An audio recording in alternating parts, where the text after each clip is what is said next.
असतो मा सद्गमय తమసో మా జ్యోతిర్గమయ మృత్యోర్మా అమృతంగమయ అనే శాంతి మంత్రం యొక్క లింక్ను ఈ వీడియో డిస్క్రిప్షన్లో ఉంచుతున్నాను, వినండి. ఇందులోని మొదటి వాక్యం అసత్యం నుంచి సత్యం వైపు నడిపించమని ప్రార్థన. సత్యం అంటే శాశ్వతమైనది, అసత్యం అంటే అశాశ్వతమైనది. ప్రతి మనిషి మొదట అసత్యంతో ఉంటూ అసత్యమైన జీవితం గడుపుతాడు. అసత్యం అంటే ఎవరు? ప్రాథమిక మరియు ద్వితీయ మనసులు అసత్యం, శరీరం అసత్యం, పదార్థ ప్రపంచం అసత్యం అంటే అశాశ్వతం. విశ్వశక్తి శాశ్వతమైనది.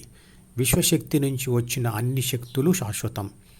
అవి ఒక రూపు నుండి మరొక రూపు మార్చుకుంటాయి తప్ప అవి శాశ్వతం.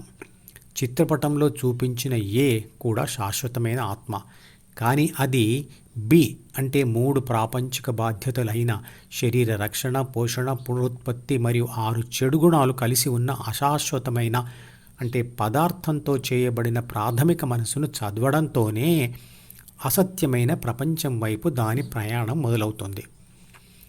తర్వాత A+B కలిసి ద్వితీయ మనసులోని అసత్యమైన అహం అంటే సిని కలిసి A+B+C పూర్తిగా ప్రాపంచిక ఆత్మగా మారిపోతుంది.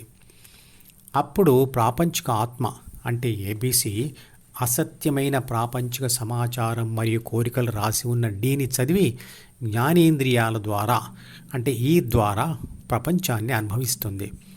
ఆ విధంగా అనుభవిస్తూ అది ఈ ప్రపంచానికి అతుక్కుపోతుంది.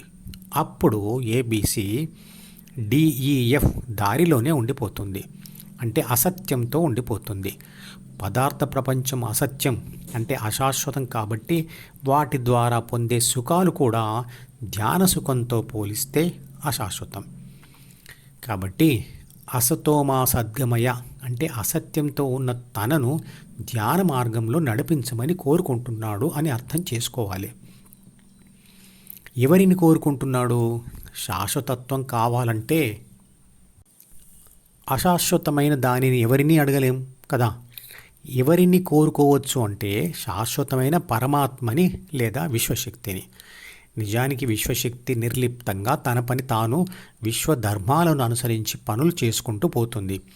అది మనిషి కోరుకుంటున్న కోరికను వినదు, ధ్యాన సహాయం చేయదు మరియు దానిని అడ్డుకోదు. కానీ మనం అలా ఆ కోరికను పదే పదే కోరుకోవడం అంటే మరణం చేయడం వల్ల మన ధ్యాన కోరిక బలపడుతుంది, ధ్యానం మొదలు పెట్టడం జరుగుతుంది అంతే. రెండవ వాక్యం అంటుంది చీకటి నుండి వెలుతురు వైపు నడిపించమని. మూడవ వాక్యం అంటుంది మరణం నుంచి మరణం లేని స్థితికి నడిపించమని. ఈ 3 వాక్యాలలో ఉండే అసత్యం, చీకటి మరియు మరణం అనే 3 పదాలు ప్రాథమిక మనసును మరియు ద్వితీయ మనసు యొక్క సి మరియు డీలను సూచిస్తున్నాయి. అలాగే ఈ 3 వాక్యాలలోని సత్యం, వెలుతురు మరియు అమృతం అనే 3 పదాలు ABC యొక్క ధ్యాస హృదయంలో స్థిరపడినప్పుడు బి మరియు సి దాని నుండి విడిపోయిన తర్వాత ఒంటరిగా ఉండే ఏ అంటే ఆత్మశక్తిని సూచిస్తున్నాయి. ధ్యానం చేయకముందు ఏ, BCDEల ద్వారా F అంటే ప్రపంచంకు అతుక్కొని ఉంటుంది. అలా అతుక్కొని ఉన్నటువంటి ఆత్మ అసత్యంలో ఉంటుంది, లేదా చీకటిలో ఉంటుంది, లేదా మరణించి ఉంటుంది.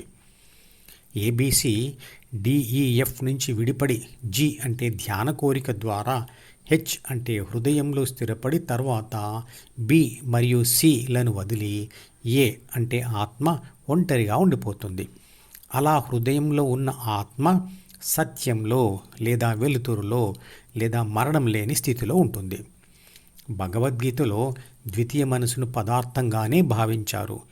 మనసు అంటే మెదడు కణాలు అనబడే పదార్థంలో ఆత్మ చేత రాయబడిన శక్తి రాతలు, అంటే పదార్థంలో శక్తి దాగి ఉంది.